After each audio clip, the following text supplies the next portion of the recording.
ഉമറിന്റെ ഭരണമാണ് നമുക്ക് വേണ്ടത് എന്ന് ബഹുമാന്യനായ ഇന്ത്യ രാജ്യത്തിന്റെ രാഷ്ട്രപിതാവായ ബഹുമാന്യനായ മോഹൻദാസ് കരംചന്ദ് ഗാന്ധി പോലും പറഞ്ഞു. ഈ ഉമറിന്റെ ഭരണമാണ്. ആ ഉമർ നീതിയുടെ പടവാളായിരുന്നു. ഉമറുൽ ഫാറൂഖ് റളിയല്ലാഹു അൻഹുവിന്റെ ഭരണം എന്നൊക്കെ പറഞ്ഞാൽ ഒരു ജനകീയനായ ഭരണാധികാരിയായിരുന്നു ഉമർ റളിയല്ലാഹു അൻഹു. ജനകീയനായ ഭരണാധികാരി, വെറുതെ ഒന്നും ആയിരുന്നില്ല. ഉമറുൽ ഫാറൂഖ് റളിയല്ലാഹു അൻഹു ഇസ്ലാമിക ഖിലാഫത്തിന്റെ ഉത്തരവാദിത്വം ഏറ്റെടുത്തു. ഉമർ റളിയല്ലാഹു അൻഹു ഖലീഫയായി, പ്രസിഡന്റായി, പ്രധാനമന്ത്രിയായി ബൈഅത്ത് ചെയ്തു. ഉമറിന്റെ ഭരണം നടക്കുകയാണ്. ലോകമെങ്ങും ഉമറിന്റെ നീതി കീർത്തി കേൾക്കുകയാണ്. ഉമറിന്റെ പേര് ലോകമെങ്ങും പറയപ്പെടുകയാണ്. ഈ സമയത്താണ് അന്നത്തെ ഏറ്റവും വലിയ സാമ്രാജ്യ ശക്തികളായ കിസ്രയുടെ കൈസറിന്റെ കൊട്ടാരത്തിലെ 2 പ്രതിനിധികൾ ഉമറുൽ ഫാറൂഖിനെ കാണാൻ വരിക. പറഞ്ഞാൽ ഇന്നത്തെ അമേരിക്കയും ജപ്പാനും ഒക്കെ പോലെയുള്ള വികസന രാജ്യങ്ങളിൽ നിന്നും പ്രതിനിധികൾ, അവിടുത്തെ പ്രധാനമന്ത്രിയോ പ്രസിഡന്റോ അംബാസഡർമാരോ വരുക നമ്മുടെ നാട്ടിലേക്ക്, ഇവിടുത്തെ പ്രധാനമന്ത്രിയെ കാണാൻ. അതുപോലെ ഉമർ റളിയല്ലാഹു അൻഹുവിനെ കാണാൻ വേണ്ടി വരിക. അവരിങ്ങനെ മദീനത്ത് വന്നിട്ട് അന്വേഷിക്കും. ഉമറിന്റെ കൊട്ടാരം അവരുടെ സങ്കല്പത്തിൽ ഒരു വലിയ കൊട്ടാരമാണ്. കാരണം ലോകമറിയപ്പെട്ട ചക്രവർത്തിയല്ലേ. അവരിങ്ങനെ വന്ന് അന്വേഷിക്കുക. ഉമറിന്റെ കൊട്ടാരം അവിടെ ഒന്നും കാണുന്നില്ല. കുറെ കുടിലുകളല്ലാതെ ഒന്നും കാണുന്നില്ല. അവസാനം കുറെ അന്വേഷിച്ചിട്ട് ഒരാളെ പിടിച്ചു നിർത്തി. ഈ ഉമറുൽ ഫാറൂഖിന്റെ മദീന അത് തന്നെ. ഉമറിന്റെ വീട് ആ കാണുന്ന ആ ചെറ്റപ്പൂരയാണ്. അവരങ്ങോട്ട് പോയി കഥകിൽ തട്ടി വിളിച്ചു. ഉമറുൽ ഫാറൂഖിന്റെ വീട്. അകത്തുനിന്ന് ശബ്ദം, അതെ ഉമറിന്റെ വീട് ഇതാ. ഉമർ ഇവിടെ ഉണ്ടോ? ഞങ്ങൾ ഉമറിനെ കാണാൻ വേണ്ടി അയൽ രാജ്യത്തിൽ നിന്ന് വന്നിരിക്കുന്ന ആളുകളാ. ഉമർ ഇവിടെ ഉണ്ടോ? ഉമർ ഇവിടെ ഇല്ല. എവിടെ പോയി? പുറത്തേക്ക് പോയി. പുറത്തേക്ക് പോയെന്ന് പറഞ്ഞാൽ ബൈഅത്തിൽ പിറ്റേന്ന് തന്നെ പാസ്പോർട്ട് പിടിച്ച് ലോകം കറങ്ങാൻ പോയെന്നല്ല. വിശപ്പ് കൊണ്ട് ഇരിക്കാൻ വയ്യാത്തവര് വീട്ടിൽ ഇറങ്ങി പോയേക്ക. വിശപ്പ് കഴിക്കാനൊന്നുമില്ല. ഒരു രാജ്യത്തിന്റെ ഭരണാധികാരി വീട്ടിൽ നിന്ന് പുറത്തോട്ട് ഇറങ്ങിപ്പോയി. അവരന്വേഷിച്ച് നടന്നു. അവസാനം ഒരു മുന്തിരിത്തോട്ടത്തിൽ ഒരു കല്ലിൽ തലവെച്ച് കിടന്നുറങ്ങുക. ഇസ്ലാമിക് റിപ്പബ്ലിക്കിന്റെ പ്രസിഡന്റ് പോയി തട്ടി വിളിച്ചു. ഇങ്ങനെ തട്ടി വിളിച്ചു. കണ്ണു തിരിഞ്ഞു നോക്കി പറഞ്ഞു, കിസ്രയുടെ കൈസറിന്റെ കൊട്ടാരത്തിൽ ആള് വന്നിട്ടുണ്ട്, പ്രതിനിധികൾ വന്നിട്ടുണ്ട്, ഭരണാധികാരിയെ കാണാൻ. ഇവരെ സ്വീകരിക്കണ്ടേ? സ്വീകരിക്കണം, അതാണ് മാന്യത. ഉമർ റളിയല്ലാഹു അൻഹു ചാടി എഴുന്നേറ്റ് കണ്ണുകളൊക്കെ തിരുമി അവരെ ഇങ്ങനെ സ്വീകരിച്ചു. ഞങ്ങളുടെ നാട്ടിലേക്ക് നിങ്ങൾക്ക് സ്വാഗതം. അറിയോ, സാമ്രാജ്യ ശക്തികളുടെ ഭാഗത്തു നിന്നുമുള്ള പ്രതിനിധികൾ ഉമറിനെ കാണാൻ മദീനത്തേക്ക് വന്നപ്പോൾ അവരെ സ്വീകരിക്കാൻ വേണ്ടി എഴുന്നേറ്റ് നിന്നിരുന്ന ഉമർ റളിയല്ലാഹു അൻഹു ധരിച്ചിരുന്ന വസ്ത്രത്തിന്റെ അവസ്ഥ എന്താണെന്നറിയോ? മുഴുനീളത്തിൽ ഇങ്ങനെ തന്റെ പേര് ഉമറുൽ ഫാറൂഖ് ബിൻ ഖത്താബ് എന്നും മുഴുനീളത്തിൽ തന്റെ പേരൊക്കെ എഴുതി വെച്ച 10 ലക്ഷത്തിന്റെ കോട്ട് ഇട്ടുകൊണ്ടല്ല ഉമർ അവരെ സ്വീകരിച്ചത്. ഉമറുൽ ഫാറൂഖ് റളിയല്ലാഹു അൻഹു എഴുന്നേറ്റ് നിന്ന് അവരെ സ്വീകരിക്കുമ്പോൾ അംഗീകരിക്കപ്പെട്ട ചരിത്രകാരന്മാർ പറയുന്നു, അന്ന് ഉമർ ധരിച്ചിരുന്ന ആ കോട്ടിൽ 14 ഭാഗത്ത് കീറിപ്പോയതിന്റെ പേരിൽ തുണ്ടം വെച്ച് തച്ചിട്ടുണ്ടായിരുന്നു. വെറുതെ അല്ല ഗാന്ധിജി പറഞ്ഞത് ഇന്ത്യയിൽ ഉമറിന്റെ ഭരണം നടപ്പിലാക്കപ്പെടണമെന്ന്. വെറുതെ അല്ല, പൊതുജനത്തിന്റെ വേദനകൾ അടുത്തറിഞ്ഞ ആളായിരുന്നു ഉമർ.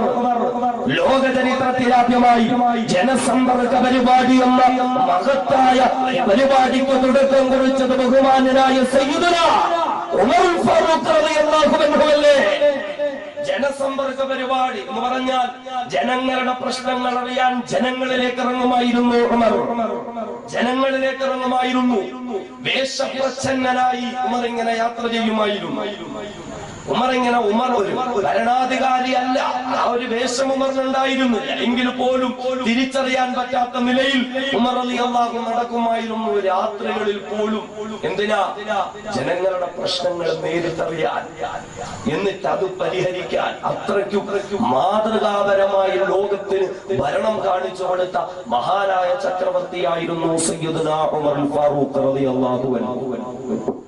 നീതിപരമായ ഭരണം, പൊതുജനത്തിന് സമാധാനം കൊടുക്കുന്നതായ ഭരണം, പൊതുജനത്തെ ബുദ്ധിമുട്ടിക്കാത്തതായ ഭരണം, പട്ടിണിപ്പാവങ്ങളുടെ പട്ടിണി മാറ്റാൻ വേണ്ടി കഷ്ടപ്പെട്ടിരുന്ന ഉമർ റളിയല്ലാഹു അൻഹു ഓരോ ദിവസവും പാതിരാത്രിയുടെ നിശബ്ദതയിൽ ഉറക്കത്തിൽ തന്നെ ചാടിയെഴുന്നേറ്റ് പൊട്ടിക്കരഞ്ഞുകൊണ്ട് ഉമർ പറയുമായിരുന്നു, നാഥാ, അല്ലാഹുവേ, നീ എന്റെ കയ്യിലേക്ക് ഈ ജനങ്ങളുടെ ഉത്തരവാദിത്വം ഏൽപ്പിച്ചിട്ടുണ്ട് എങ്കിൽ പടച്ചവരെ, ഇവരിൽ ഒരാളുടെ ഭാഗത്ത് പോലും എന്നിൽ നിന്ന് നീ അനീതി ഉണ്ടാക്കല്ലേ അല്ലാ. യൂഫ്രട്ടീസ് ടൈഗ്രീസ് നദീതീരത്തെങ്ങാണ് ഒരാട്ടുംകുട്ടി പട്ടിണി കിടന്ന് ചത്തുപോയാൽ പടച്ചവനെ, നാളെ നിന്റെ കോടതിയിൽ ഈ ഉമറിനും മറുപടി പറയേണ്ടി വരുമല്ലോ അല്ലാ. ഒരാട്ടുംകുട്ടി പട്ടിണി കിടന്ന് ചത്തുപോയാലും അതേ നാളെ അല്ലാഹുവിന്റെ കോടതിയിൽ ഈ ഉമർ മറുപടി പറയേണ്ടി വരില്ലേ എന്ന് പറഞ്ഞുകൊണ്ട് കണ്ണീരൊടിച്ച് വിലപിച്ച് കിടന്നിരുന്ന ഉമറുണ്ടല്ലോ. ആ ഉമർ റളിയല്ലാഹു അൻഹു പട്ടിണി പാവങ്ങളുടെ പ്രശ്നമറിഞ്ഞ ഉമറാ. ആ ഉമർ അധികാരത്തിന്റെ കസേരയിലിരുന്ന് കറങ്ങിക്കറഞ്ഞിരുന്ന ഉമറായിരുന്നില്ല.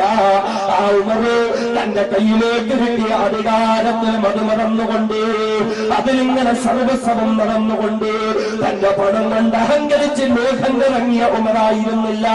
ആ ഉമർ ഫാറൂഖ് റളിയല്ലാഹു അൻഹു പൊതുജനത്തെ കഷ്ടപ്പെടുത്തിയ ഉമറായിരുന്നില്ല. ആ ഉമർ ഫാറൂഖ് റളിയല്ലാഹു അൻഹു പാവപ്പെട്ടവരെ അവഗണിച്ച ഉമറായിരുന്നില്ല. ഉമർ ഫാറൂഖ് റളിയല്ലാഹു അൻഹു തന്റെ ഭരണത്തിന്റെ കീഴിലുള്ള ജനങ്ങളുടെ അവസ്ഥകളറിയാൻ ദമാസ്കസിലേക്ക് യാത്രയാവുകയാ. അങ്ങനെ ദമാസ്കസിലേക്ക് സർക്കാരിന്റെ മകൻ ഉമർ ഫാറൂഖ് റളിയല്ലാഹു അൻഹു ചെല്ലുമ്പോൾ അവിടെ ഭരണ ചുമതല ഏൽപ്പിച്ചിരിക്കുന്ന ഗവർണർ ഉൾപ്പെടെയുള്ള ഉദ്യോഗസ്ഥർ വന്ന് ഉമറിനെ സ്വീകരിച്ചു.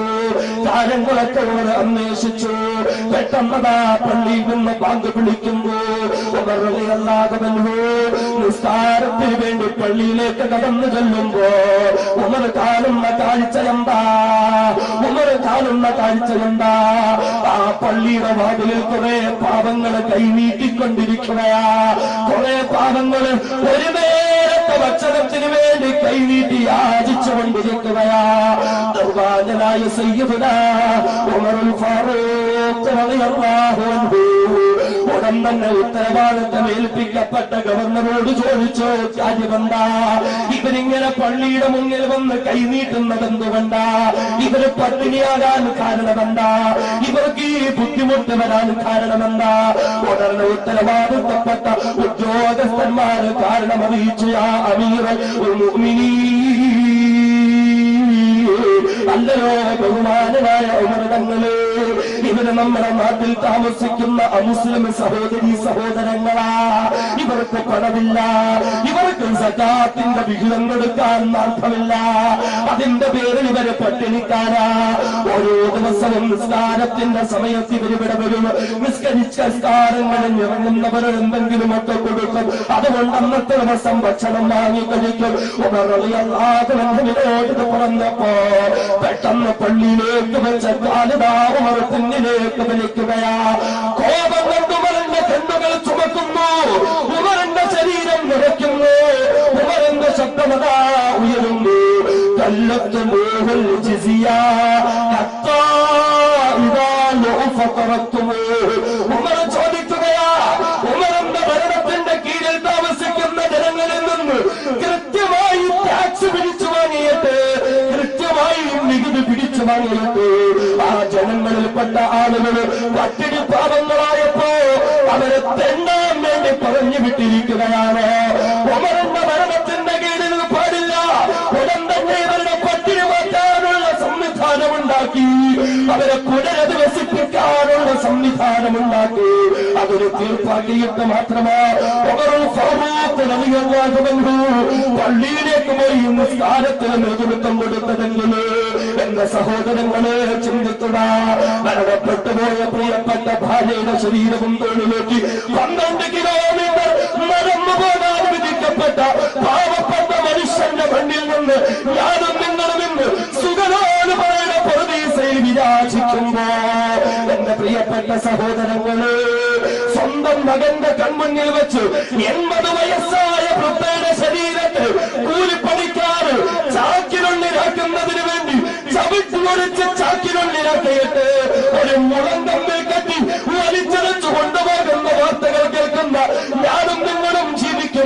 സർവ്വസ്വാതന്ത്ര്യത്തിന്റെ മതേതരത്തിന്റെ രാജ്യമായ ഞാനും നിങ്ങളും അനുവസിക്കുന്ന ഈ രാജ്യത്ത് ബഹുമാനരായ സയ്യിദുനാ ഉമറുൽ ഫാറൂഖ് റളിയല്ലാഹു അൻഹുവിന്റെ ഭരണ പുരോഗതികൾ ഉണ്ടാകണമെന്ന് രാഷ്ട്രപിതാവ് പറഞ്ഞത് വെറുതെയാണോ? കാരണം ഉമർ പാവങ്ങളുടെ ഭരണാധികാരിയാ, ഉമർ ജനകീയനായ ഭരണാധികാരിയാ, ഉമർ പാവങ്ങളുടെ പ്രശ്നമറിഞ്ഞ ഭരണാധികാരിയാ. ആ ഉമറുൽ ഫാറൂഖ് റളിയല്ലാഹു അൻഹു അധികാര കസേരയിൽ ഇരിക്കുമ്പോൾ ഒരിക്കൽ പോലും മുന്തിയ ഭക്ഷണം കഴിച്ചിട്ടില്ല, മുന്തിയ ഭക്ഷണം കഴിക്കാൻ തയ്യാറായിട്ടില്ല. ആരോ ഒരു ദിവസം മുന്തിയ ഭക്ഷണം കൊണ്ട് ഉമറുൽ ഫാറൂഖിന്റെ മുന്നിലേക്ക് വെച്ചു കൊടുക്കുമ്പോ ഉമർ ആ ഭക്ഷണം നീക്കി വെക്കുകയാ.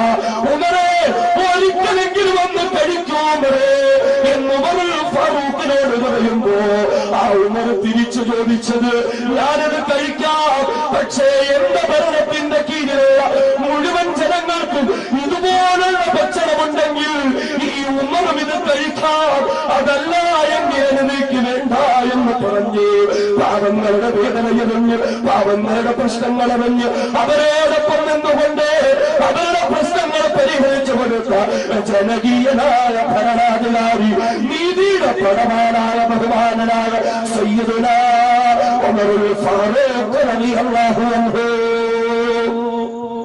പാവങ്ങളുടെ വേദനയറിഞ്ഞു ഉമർ, അവരുടെ പട്ടിണി അറിഞ്ഞു ഉമർ, അവരുടെ പ്രശ്നങ്ങൾ അറിഞ്ഞു ഉമർ. ആര്?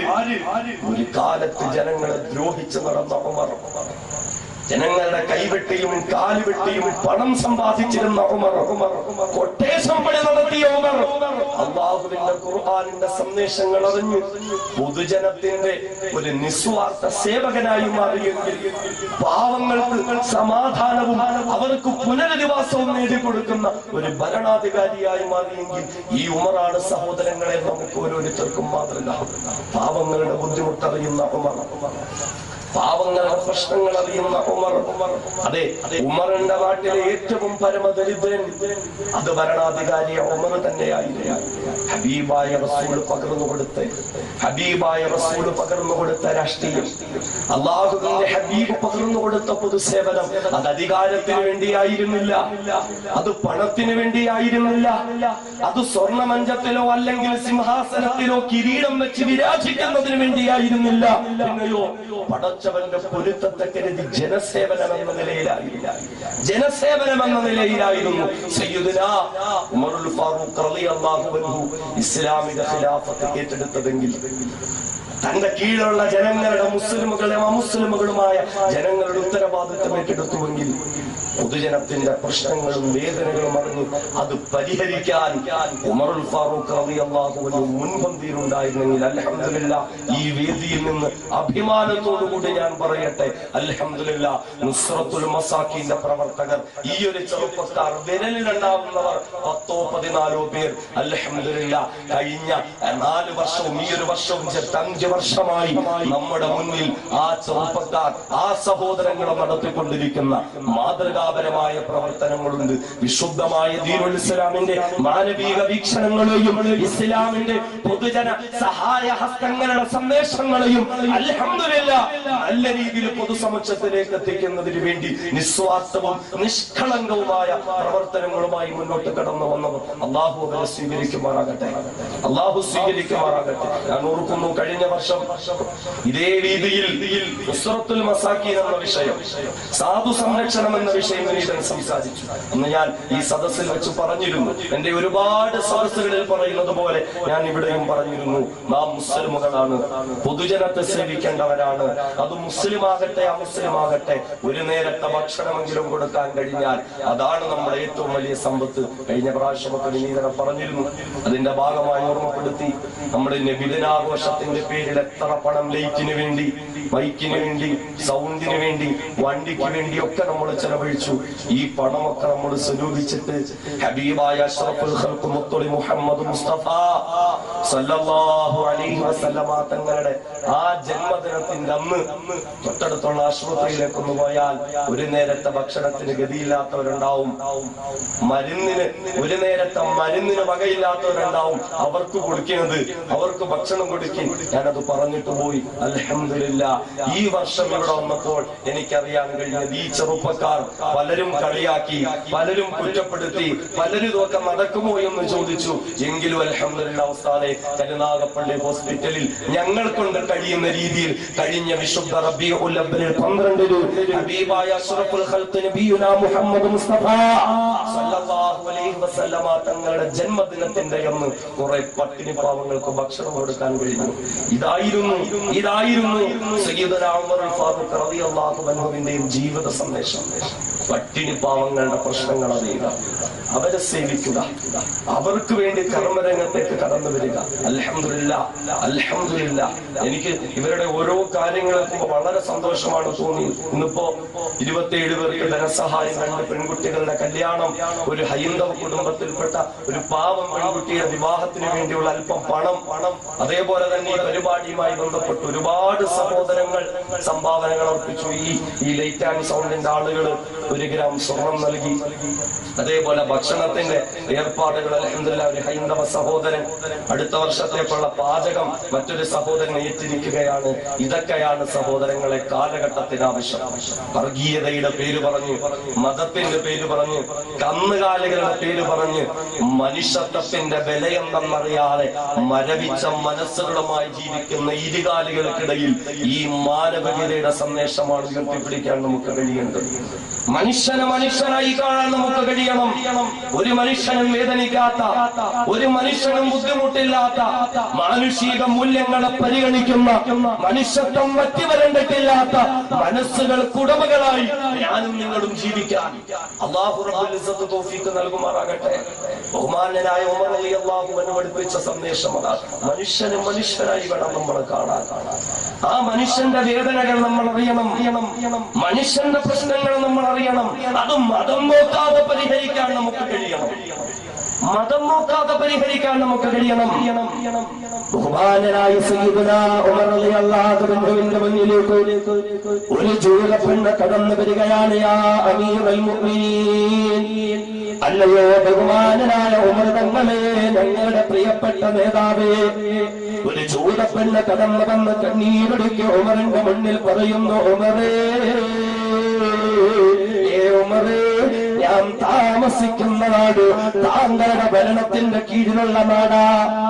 അവിടെ നിങ്ങൾ ഉത്തരവാദിത്തം ഏൽപ്പിച്ച ഒരു ഗവർണറുണ്ട് കാര്യങ്ങളൊക്കെ നോക്കി നടത്താൻ. നല്ല ഭരണമാണ് കാഴ്ചവെക്കുന്നത്. ഇസ്ലാമിക സന്ദേശങ്ങളൊക്കെ എടുത്തുകഴിഞ്ഞ് ഒരുപാട് ആളുകൾ ഇസ്ലാമിലേക്ക് കടക്കുന്നുണ്ട് ഉമറേ. അതിന്റെ പേരിൽ ഇസ്ലാമിൽ ഇങ്ങനെ ആള് കൂടി വരികയാ ഉമറേ. ഉമറേ, അങ്ങനെയുള്ള ആ നാട്ടില് പള്ളിയുടെ തൊട്ടടുത്താണ് ഞാൻ ജീവിക്കുന്നത് ഉമറേ. മുസ്ലിം പള്ളിയുടെ തൊട്ടടുത്തായി ജൂലപ്പെണ്ണ് ജീവിക്കുന്നത് ഉമറേ. ഉമറേ, മുസ്ലിമുകൾ കൂടുന്നതിനനുസരിച്ച് പള്ളി ഇങ്ങനെ വിശാലമാക്കേണ്ടി വരികയാ. അങ്ങനെ പള്ളി വിശാലമാക്കി എന്റെ വീട് പോലും പള്ളിക്കേക്ക് വിട്ടുകൊടുക്കേണ്ടെന്ന അവസ്ഥ വന്നു. ഈ സമയത്ത് ഉത്തരവാദിത്വം ഏൽപ്പിക്കപ്പെട്ട ഗവർണർ വന്നിട്ട് എന്റെ വീട് പോലും പള്ളിക്ക് വേണ്ടി വിട്ടുകൊടുക്കുമോ എന്ന് ചോദിച്ചു ഉമറേ. എന്നാൽ ഞാൻ എന്റെ പൂർവകാല പിതാക്കന്മാരുടെ സ്മരണകൾ ഉറങ്ങുന്ന വീട്, എന്റെ ബാല്യകാലത്തിന്റെ ചരിത്രങ്ങൾ ഉറങ്ങുന്ന വീട്, ആ വീട് വിട്ടുകൊടുക്കാൻ എനിക്ക് മനസ്സ് വരുന്നില്ല ഉമറേ. 3 ലക്ഷം വില തരാമെന്ന് എനിക്ക് പറഞ്ഞു, പുതിയൊരു വീട് വെച്ച് തരാമെന്ന് പറഞ്ഞു, ചോദിക്കുന്നത് എന്തും തരാമെന്ന് പറഞ്ഞു. പക്ഷേ എനിക്ക് ആ വീട് വിട്ടുകൊടുക്കാൻ മനസ്സ് വന്നില്ല.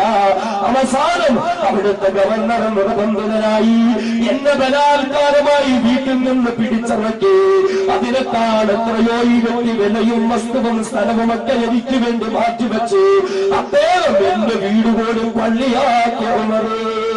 എന്നാൽ ഉമറേ, ഈ ജൂതപ്പെണ്ണ് പരാതി പറയുന്നു ഉമറേ, എന്റെ വീടെനിക്ക് തിരികെ വേണം ഉമറേ. എത്ര ഇരട്ടി വില തരാമെന്ന് പറഞ്ഞാലും, ഏത് വസ്തുവകകൾ തരാമെന്ന് പറഞ്ഞാലും എന്റെ ആ വീട് വിട്ടു തരാൻ എനിക്ക് കഴിയില്ല ഉമറേ. നീതിമാനായ ഉമറേ, എന്റെ വിഷമം താങ്കൾ അറിയണം ഉമറേ. ബഹുമാനനായ ഉമറിന്റെ കണ്ണുകൾ നിറഞ്ഞൊഴുകി. ഉമർ റളിയല്ലാഹു അൻഹു തന്റെ ഭരണത്തിന്റെ കീഴിൽ താമസിക്കുന്ന ഒരു ജൂത പെണ്ണ്, ആ പെണ്ണിന് ഇങ്ങനെ ഒരു ഗതി വന്നല്ലോ എന്നോർത്ത് ഉമറിന്റെ കണ്ണുകൾ നിറഞ്ഞൊഴുകി. ഉമർ ആ പെണ്ണിനോട് പറഞ്ഞു, സഹോദരി നിങ്ങൾ അല്പം ക്ഷമിക്കുക. എന്നിട്ട് ഉമർ പെട്ടെന്ന് തന്നെ ആളെ അയച്ചുകൊണ്ട് ആ നാട്ടിലെ ഗവർണറെ വിളിപ്പിക്കുകയാ. എന്നിട്ട് അദ്ദേഹത്തിന് നിർദ്ദേശം കൊടുക്കുകയാ, ഈ പാവപ്പെട്ട ജൂതപ്പെണ്ണ് അവളിൽ നിന്ന് പിടിച്ചെടുത്ത വീട് അവൾക്ക് തിരിച്ചു കൊടുക്കുക. പള്ളിയുടെ വികസനം നടന്നില്ലെങ്കിലും പ്രശ്നമില്ല, അവളുടെ വീട് നിങ്ങൾ അവൾക്ക് തിരിച്ചു കൊടുക്കുക. അവൾ വിഷമിച്ചതിന്റെ പേരിൽ എന്ത് നഷ്ടപരിഹാരമാണോ അവൾ ആവശ്യപ്പെടുന്നത് അതെല്ലാം അവൾക്ക് നൽകുക, അതെല്ലാം അവൾക്ക് നൽകുക. എന്ന് മാത്രമല്ല, പള്ളിയുടെ വികസനത്തിന്റെ പേരിൽ ഒരു മുസ്ലിമായ ഒരു ജൂത സമുദായത്തിൽപ്പെട്ട പെണ്ണിനെ വിഷമിപ്പിച്ചതാണ്ട് ഇനി ആ സ്ഥാനത്ത് തുടരാൻ അർഹതയുള്ള ആളല്ല. അതുകൊണ്ട് ജോലി രാജിവെച്ചുകൊണ്ട് മദീനത്തേക്ക് മടങ്ങുക. പള്ളിയുടെ വികസനത്തിന്റെ പേരിലായാലും അതൊരു പാവപ്പെട്ട ജൂത പെണ്ണിന്റെ കണ്ണീര് ഭൂമിയിൽ വീഴാൻ പാടില്ല എന്നാഗ്രഹിച്ചുകൊണ്ട് തന്റെ ഭരണത്തിന്റെ കീഴിലുള്ള മുഴുവൻ ജനങ്ങളുടെയും വിഷമങ്ങൾ തന്റെ സ്വന്തം വിഷമമായി കണ്ട് ഏറ്റവും വലിയ മാനവ സൗഹാർദ്ദത്തിന്റെ മധുരോദാഹരണമായി എന്റെയും നിങ്ങളുടെയും മുന്നിൽ തിളങ്ങി നിൽക്കുന്ന ബഹുമാനനായ സയ്യിദുനാ ഉമറുൽ ഫാറൂഖ് റളിയല്ലാഹു അൻഹു ജനങ്ങളുടെ പ്രശ്നങ്ങളൊക്കെ സ്വന്തം പ്രശ്നമായി കാണാനുള്ള ഒരു മനസ്സ്, മതം നോക്കാതെ, ജാതി നോക്കാതെ, മറ്റൊന്നും പരിഗണിക്കാതെ മാനവ സൗഹാർദ്ദത്തിന്റെ ഉദാത്ത ഉദാഹരണമായി മാറിയില്ലേ? ഒന്ന് ചിന്തിച്ചു നോക്കെ. ആ ഉമർ റളിയല്ലാഹു അൻഹു ജെറൂസലേം വഴി കടന്നു വരുമ്പോൾ നിസ്കരിക്കാനുള്ള സമയമായി. നമ്മൾ അറിയേണ്ടുന്ന ചരിത്രമാണ്. നിസ്കരിക്കേണ്ട സമയമായ ഖലീഫയായ അമീറുൽ മുഅ്മിനീനായ ഉമർ റളിയല്ലാഹു അൻഹു പെട്ടെന്ന് വുദുവെടുത്ത് വഴിയുടെ ഒരു സൈഡിൽ നിസ്കരിക്കാൻ ആരംഭിച്ചു. ഉമർ തങ്ങളുടെ നാട്ടിലൂടെ കടന്നു പോകുന്ന ഉമർ, നമ്മളുടെയൊക്കെ ഉത്തരവാദിത്തം ഏൽപ്പിക്കപ്പെട്ട ഉമർ വഴിവക്കിൽ എവിടെയോ നിന്ന് പ്രാർത്ഥിക്കുന്നു എന്നറിഞ്ഞിട്ട് കുറെ നല്ലവരായ ക്രൈസ്തവ പാതിരിമാർ പെട്ടെന്ന് ഓടി വന്നു. ഉമറിന്റെ കൈ പിടിച്ചിട്ട് പറഞ്ഞു, ഉമറേ, ഇല്ല, ഞങ്ങളുടെ ഖലീഫയായ ഉമർ വഴിവക്കിൽ നിസ്കരിക്കാൻ ഞങ്ങൾ അനുവദിക്കില്ല, അതിന് ഞങ്ങൾ സമ്മതിക്കില്ല, ഞങ്ങൾക്കത് കഴിയില്ല. അതുകൊണ്ട് ഉമറെ വരിക, ഞങ്ങളുടെ ചർച്ച ഞങ്ങൾ സൗകര്യം ചെയ്തു തരാം, താങ്കൾ അതിന്റെ ഒരു ഭാഗത്ത് നിസ്കരിക്കുക. റളിയല്ലാഹു പുഞ്ചിരി തൂക്കിക്കൊണ്ട് പറഞ്ഞു, വേണ്ട സഹോദരങ്ങളെ, വേണ്ട, ഞാൻ ഇവിടെ തന്നെ നിസ്കരിക്കാം. വീണ്ടും ആ സഹോദരങ്ങൾ പറഞ്ഞു, പറ്റില്ല ഉമറേ, അതല്ല, ഞങ്ങൾക്കിത് കണ്ടിട്ട് സഹിക്കുന്നില്ല, ഞങ്ങളുടെ ക്ഷണം താങ്കൾ സ്വീകരിക്കണം, താങ്കൾ വന്നിട്ട് ഞങ്ങളുടെ ചർച്ചിൽ പ്രാർത്ഥിച്ചു കൊള്ളുക. അപ്പോഴും ഉമർ റളിയല്ലാഹു പറഞ്ഞു, സഹോദരങ്ങളെ, ഭൂമി മുഴുവനും പടച്ചവൻ ഞങ്ങൾക്ക് പള്ളിയാക്കി തന്നിരിക്കുക, ശുദ്ധിയുള്ള എവിടെ വേണമെങ്കിലും ഞങ്ങൾക്ക് നിസ്കരിക്കാം, കുഴപ്പമില്ല, ഞാൻ ഇവിടെ നിസ്കരിക്കാം. അവസാനമാ ക്രൈസ്തവ പാതിരിമാരുടെ വിഷമത്തോടു കൂടി പറഞ്ഞു, ഉമറേ, ഞങ്ങൾ ക്രിസ്ത്യാനികളായതുകൊണ്ടാണോ താങ്കൾ ഇത് സ്വീകരിക്കാത്തത്? പെട്ടെന്ന് ഉമർ ഫാറൂഖ് റളിയല്ലാഹു പറഞ്ഞു, അല്ല, അതുകൊണ്ടൊന്നുമല്ല, പിന്നെയോ, ഞാൻ ഇന്ന് നിങ്ങളോടൊപ്പം വന്ന് നിങ്ങൾ കെട്ടിയുണ്ടാക്കിയ ക്രൈസ്തവ ദേവാലയത്തിന്റെ ഏതെങ്കിലും ഒരു ഭാഗത്ത് ഒരു മുസല്ല വിരിച്ച് ഉമർ ഫാറൂഖ് 2 റക്അത്ത് നിസ്കരിക്കാം. ഞാൻ 2 റക്അത്ത് നിസ്കരിച്ചാൽ അത് കഴിഞ്ഞ് ഞാനങ്ങ് മടങ്ങിപ്പോകും. ഉമർ നിസ്കരിച്ച സ്ഥലമാണത്. പിൽക്കാലത്ത് എപ്പോഴെങ്കിലും ഏതെങ്കിലും എന്റെ അനുയായികളിൽ ആരെങ്കിലും വന്നിട്ട് ഇത് ഞങ്ങളുടെ ഉമർ നിസ്കരിച്ച സ്ഥലമാണ്, ഞങ്ങൾക്ക് അവകാശപ്പെട്ടതാണ്, അതുകൊണ്ട് ഇത് ഞങ്ങൾക്ക് തരിക എന്ന് പറഞ്ഞ് എന്തിന് 2 സമുദായങ്ങൾക്കിടയിൽ പ്രശ്നമുണ്ടാക്കണം? അതിനു വേണ്ടിയിട്ടാണ് ഞാൻ ഒഴിഞ്ഞു മാറിയത്. ഇതല്ലേ സഹോദരങ്ങൾ ഏറ്റവും വലിയ മാനവ സൗഹാർദ്ദം? ഇതല്ലയോ ഏറ്റവും വലിയ സന്ദേശം? നമുക്കിടയിൽ 1000 വട്ടം ചർച്ച ചെയ്യേണ്ടുന്ന സംഭവങ്ങളാണ്. ഏറ്റവും വലിയ സ്നേഹത്തിന്റെയും സൗഹാർദ്ദത്തിന്റെയും ചരിത്രങ്ങളാണ്. ഈ ചരിത്രങ്ങളൊക്കെ നമ്മൾ മറന്നു. അതെ, കേരളത്തിന്റെ മണ്ണിൽ, ഇന്ത്യയുടെ മണ്ണിൽ ഒരു കാലഘട്ടം ഉണ്ടായിരുന്നു. തൊട്ടടുത്ത വീട്ടിൽ, ആമിനായുടെ വീട്ടിൽ ഭക്ഷണം പാചകം ചെയ്യാൻ ഒരുങ്ങുമ്പോൾ ഒരു ഗ്ലാസ് അരിയുടെ കുറവ് വന്നാൽ പെട്ടെന്ന് തന്നെ ആമിന ഓടുന്നത് തൊട്ടടുത്തുള്ള ഓമനയുടെ വീട്ടിലേക്ക് ഒരു ഗ്ലാസ് അരി വാങ്ങാൻ. അത് സ്നേഹത്തിന്റെ കാലമായിരുന്നു, അത് സൗഹാർദ്ദത്തിന്റെ കാലമായിരുന്നു, അത് മനുഷ്യനെ തിരിച്ചറിയുന്ന കാലമായിരുന്നു. പക്ഷെ ഇന്ന് ആ കാലം മാറി. തൊട്ടടുത്ത് കിടക്കുന്ന ഓമന പട്ടിണിയിൽ കിടന്നാലും തൊട്ടുപുറം കിടക്കുന്ന ആമിന തിരിഞ്ഞു നോക്കാത്ത നമുക്കിടയിൽ ഏതോ ചില ക്ഷുദ്രശക്തികൾ വർഗീയതയുടെ മതിലുകൾ കെട്ടിയുണ്ടാക്കിയ മാനവ സൗഹാർദ്ദം എന്തെന്ന തിരിച്ചറിവില്ലാത്ത വൃത്തികെട്ട നിമിഷങ്ങളിലേക്ക് നമ്മൾ കടന്നുപോയെങ്കിൽ ഈ അവസ്ഥകൾക്ക് മാറ്റം വരണം. രാഷ്ട്രീയം മുതലെടുപ്പിന് വേണ്ടി എന്റെയും നിങ്ങളുടെയും ഇടയിൽ വർഗീയതയുടെ ചിന്തകളിട്ട് തന്ന, വർഗീയതയുടെ ചർച്ചകളിട്ട് തന്ന കശ്മലന്മാർക്ക് നമുക്ക് കൊടുക്കാനുള്ള ഏറ്റവും നല്ല മറുപടി സൗഹാർദ്ദത്തിന്റെ സന്ദേശം തന്നെയാണ്. അൽഹംദുലില്ലാഹ്, ഒരു മുസ്ലിം പള്ളിയിൽ വെച്ച് നടന്ന നിക്കാഹിന്, 2 മുസ്ലിം പെൺകുട്ടികൾക്ക് നടത്തിക്കൊടുത്ത നിക്കാഹിന് ഒരു ഹൈന്ദവ സഹോദരൻ ഭക്ഷണം ഒരുക്കി കൊടുത്ത ഏറ്റവും വലിയ മാനവ സൗഹാർദ്ദം. ഒരു ഹൈന്ദവ കുടുംബത്തിന് പണമില്ലാത്തതിന്റെ പേരിൽ വിവാഹ ജീവിതം നയിക്കാൻ കഴിയാതെ പോയ പാവപ്പെട്ട സഹോദരിക്ക് അതെ പണം കൊടുത്തുകൊണ്ട് സഹായിക്കുന്ന ഏറ്റവും നല്ല മാനവ സൗഹാർദ്ദത്തിന്റെ സന്ദേശം ഇത് നമുക്കിടയിൽ ചർച്ച ചെയ്യപ്പെടണം, ഇത് നമുക്കിടയിൽ നിലനിൽക്കപ്പെടണം, ഇതെല്ലാ കാലത്തും നമുക്കിടയിൽ ഉണ്ടാകണം. അൽഹംദുലില്ലാഹ്, അൽഹംദുലില്ലാഹ്. പടച്ചവൻ സ്വീകരിക്കുമാറാകട്ടെ, അള്ളാഹു അർഹമായ പ്രതിഫലം തരുമാറാകട്ടെ. അതുകൊണ്ട് സഹോദരങ്ങളെ, ആ ഒരു വലിയ സന്ദേശങ്ങളിലേക്ക് നമ്മൾ തമ്മിൽ തല്ലേണ്ടുന്നവരല്ല, കുഴപ്പമുണ്ടാക്കേണ്ടുന്നവരല്ല, തെറി വിളിക്കേണ്ടവരല്ല, പൊതുനിരത്തിൽ പേപ്പട്ടികളെ തല്ലുന്നത് പോലെ തമ്മിൽ തല്ലി മരിക്കേണ്ടുന്നവരല്ല. നമ്മുടെ മുൻഗാമികൾക്കൊരു ചരിത്രമുണ്ട്.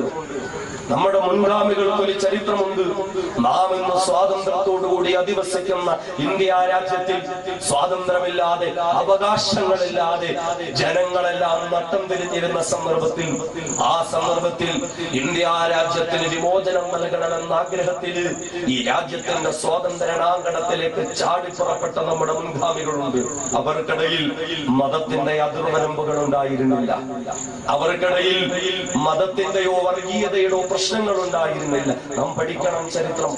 ബഹുമാന്യനായ വക്കം അബ്ദുൽ ഖാദർ നേതാജി സുഭാഷ് ചന്ദ്ര ബോസിന്റെ ഇന്ത്യൻ നാഷണൽ ആർമിയിൽ ചേർന്നുകൊണ്ട് രാജ്യത്തിന്റെ സ്വാതന്ത്ര്യത്തിന് വേണ്ടി പടപൊരുതാൻ ഒരുങ്ങുമ്പോൾ അങ്ങനെ ജപ്പാനിൽ നിന്നും 20 ആളുകളെ 4 ടീമുകളായി ഇന്ത്യയിലേക്ക് പറഞ്ഞു വിടുകയാണ് അന്നത്തെ പട്ടാളക്കാർ. അന്നവർ കടന്നു വരുമ്പോൾ വക്കം അബ്ദുൽ ഖാദർ എന്ന മുസൽമാൻ, ആ മുസൽമാൻ 5 പേരുള്ള ഒരു ടീമിലെ അംഗമായിരുന്നു. വക്കം അബ്ദുൽ ഖാദർ എന്ന മുസൽമാൻ, ആ മുസൽമാനുള്ള ടീമിന് നേതൃത്വം കൊടുത്തത് കുഞ്ഞനന്തം നായർ എന്ന ഹൈന്ദവനായിരുന്നു. കുഞ്ഞനന്തം നായർ ഹിന്ദു ആയതുകൊണ്ട് മുസ്ലിമായ വക്കം അബ്ദുൽ ഖാദർ അയാൾ പറയുന്നതൊക്കെ അനുസരിക്കണോ, അയാളുടെ കൂടെ നിൽക്കണോ എന്ന ചിന്ത അവർക്കിടയിൽ ഉണ്ടായില്ല. നമ്മുടെ രാജ്യത്ത് സമാധാനം ഉണ്ടാകണം, രാജ്യത്ത് ശാന്തി ഉണ്ടാകണം, അതുകൊണ്ട് നാം ഓരോരുത്തരും ഒരുമിച്ച് നിൽക്കണം എന്ന ചിന്ത അവർക്കുണ്ടായിരുന്നു. അവസാനം മദ്രാസ് ഹൈക്കോടതിയിൽ അവരെ തൂക്കിക്കൊല്ലാൻ കൊണ്ടു നിർത്തുമ്പോൾ വക്കം അബ്ദുൽ ഖാദർ ബ്രിട്ടീഷുകാരുടെ മുഖത്ത് നോക്കി പറഞ്ഞത്, എനിക്കൊരാഗ്രഹമുണ്ട്, പറ്റുമോ? എന്താണ് നിന്റെ ആഗ്രഹം? എന്നെ ഇവിടെ തൂക്കിക്കൊല്ലുമ്പോൾ ഇതേ കയറിന്റെ മറുഭാഗത്ത് തന്നെ എന്റെ സുഹൃത്തിനെയും ഞങ്ങൾക്ക് ഒന്നിച്ച് ഈ രാജ്യത്തിന് വേണ്ടി ജീവൻ അർപ്പിക്കാൻ നിങ്ങളൊരവസരം ഉണ്ടാക്കി തരുമോ എന്ന് ചോദിച്ച മാനവ സൗഹാർദ്ദത്തിന്റെ സന്ദേശം എന്തുകൊണ്ട് നശിച്ചുപോയി സഹോദരങ്ങളെ? നാം അറിയണം, പണ്ഡിറ്റ് രാംപ്രസാദ് എന്ന ഹൈന്ദവനും ഷഹീദ് അഷ്ഫഖുല്ലാ ഖാൻ എന്ന മുസൽമാനും ചേർന്ന് ഈ രാജ്യത്തിന് വേണ്ടി നടത്തിയതായ ചരിത്രങ്ങൾ അവർണ്ണനീയമാണ്. പണ്ഡിറ്റ് രാംപ്രസാദ് ഒരു ഹൈന്ദവനായിരുന്നു, അഷ്ഫഖുല്ലാ ഖാൻ ഒരു മുസൽമാനായിരുന്നു. രണ്ടുപേരും ഒന്ന് ചേർന്ന് ബ്രിട്ടീഷുകാരുടെ പണവുമായി ചീറിപ്പാഞ്ഞു പോകുന്ന ട്രെയിനിൽ പോലും ഒന്നിച്ചു കയറി കൊള്ളയടിക്കാൻ തയ്യാറായ, ഈ രാജ്യത്തിന് വേണ്ടി ജീവിതം അർപ്പിക്കാൻ തയ്യാറായ ഒരു ഹൈന്ദവനും ഒരു മുസൽമാനും. അവസാനം രണ്ടുപേരെയും പോലീസ് പിടികൂടി 2 ഭാഗത്തേക്ക് കൊണ്ടുപോയി. അഷ്ഫഖുല്ലാ ഖാനെ ഫൈസാബാദിലേക്ക് കൊണ്ടുപോയി, രാംപ്രസാദിനെ ഗോരഖ്പൂരിലേക്ക് കൊണ്ടുപോയി. ഒരേ ദിവസം ഒരേ സമയം രണ്ടുപേരെയും തൂക്കിക്കൊല്ലാൻ വിധിച്ചു. ഷഹീദ് അഷ്ഫഖുല്ലാ ഖാൻ കൊലക്കയറിന്റെ മുന്നിലേക്ക് വന്ന കൊലക്കയറ് പിടിച്ചതിലേക്ക് മുത്തം കൊടുത്തിട്ട് പറഞ്ഞു, പടച്ചവനെ നിനക്കറിയാം ഞാൻ ഈ രാജ്യത്ത് ചെയ്തത് എന്താണ് എന്ന്. നിന്റെ പൊരുത്തത്തെ കരുതി, നിന്റെ തൃപ്തിയെ കരുതി ഈ രാജ്യത്തുള്ള സർവ്വ മനുഷ്യർക്കും സമാധാനം ഉണ്ടാകാനാണ് ഞാൻ പോരാടിയത്. അതുകൊണ്ട് നിന്റെ തൃപ്തി എനിക്കുണ്ടാകണമെന്ന് പറഞ്ഞ് കെലിമത്ത് തൗഹീദ് ഉച്ചരിച്ചുകൊണ്ട് ബഹുമാനനായ ഷഹീദ് അഷ്ഫഖുല്ലാ ഖാൻ പടച്ചവനിലേക്ക് യാത്രയായി. അതേസമയം ഗോരഖ്പൂരിന്റെ ജയിലിൽ തന്റെ മുന്നിൽ തൂങ്ങിയാടുന്നതായ കൊലക്കയറിന്റെ മുന്നിലേക്ക് വന്ന ഹൈന്ദവനായ പണ്ഡിറ്റ് രാംപ്രസാദ്, ആ പണ്ഡിറ്റ് രാംപ്രസാദ് തന്റെ മുന്നിൽ ചിരിച്ചുകൊണ്ട് നിൽക്കുന്ന വെള്ളപ്പട്ടാളക്കാരുടെ മുഖത്ത് നോക്കിയിട്ട് പറഞ്ഞു, നിർത്തടാ, നീയൊക്കെ എന്ത് കരുതി ഇന്ന് നിന്റെയൊക്കെ അധികാരം ഉപയോഗിച്ച് അഷ്ഫഖുല്ലാ ഖാൻ എന്ന എന്റെ കൂട്ടുകാരനായ മുസൽമാനെ തൂക്കിക്കൊന്നു, ഒരു പണ്ഡിറ്റ് രാംപ്രസാദ് എന്ന ഹൈന്ദവനെ തൂക്കിക്കൊന്നു. പക്ഷേ ഇതിവിടെ അവസാനിക്കുന്നില്ല. ഈ രാജ്യത്ത് വീണ്ടും മതസൗഹാർദ്ദത്തിന്റെ, മാനവ സൗഹാർദ്ദത്തിന്റെ വക്താക്കളുണ്ടാകും. ആയിരക്കണക്കിന് പണ്ഡിറ്റ് രാംപ്രസാദ് എന്ന ഹൈന്ദവന്മാർ ഇവിടെ ഉണ്ടാകും. ആയിരക്കണക്കിന് ഷഹീദ് അഷ്ഫഖുല്ലാ ഖാൻ എന്ന മുസൽമാന്മാർ ഇവിടെ ഉണ്ടാകും. ഭരണകൂട ഭീകരവാദത്തിനെതിരെ മാനവ സൗഹാർദ്ദത്തോടുകൂടി ആ ഹൈന്ദവരും മുസൽമാനും ഈ രാജ്യത്ത് പ്രവർത്തിക്കുക തന്നെ ചെയ്യുമെന്ന് പറഞ്ഞ് ഈ രാജ്യത്തിന് വേണ്ടി ജീവാർപ്പണം നടത്തിയ പണ്ഡിറ്റ് രാംപ്രസാദ് എന്ന ഹൈന്ദവന്റെ ശബ്ദം എന്തുകൊണ്ട് നമുക്കിടയിൽ നിന്നില്ലാതെയായി പോയി? എന്തുകൊണ്ട് ഇത് അസ്തമിച്ചു പോയി? അതുകൊണ്ട് മാറ്റമുണ്ടാകട്ടെ, അതുകൊണ്ട് മാറ്റമുണ്ടാകട്ടെ. വർഗീയതയെ നമുക്ക് വലിച്ചെറിയാം, അസഹിഷ്ണുതയെ നമുക്ക് വലിച്ചെറിയാം. എന്തെങ്കിലും നിസാര കാര്യത്തിന്റെ പേരിൽ തമ്മിൽ തല്ലാനോ കൊല്ലാനോ കൊലവിളിക്കാനോ പ്രശ്നങ്ങൾ അറിയാതെയോ ജീവിക്കേണ്ടവരല്ല നമ്മൾ. നമുക്കൊന്നു ചേർന്ന് സമാധാനത്തിന്റെ വക്താക്കളായി മുന്നോട്ട് പോകാം. സർവേശ്വരനും കാരുണ്യവാനുമായ തമ്പുരാൻ നമുക്ക് ഓരോരുത്തർക്കും അതിന് തൗഫീഖ് നൽകുമാറാകട്ടെ.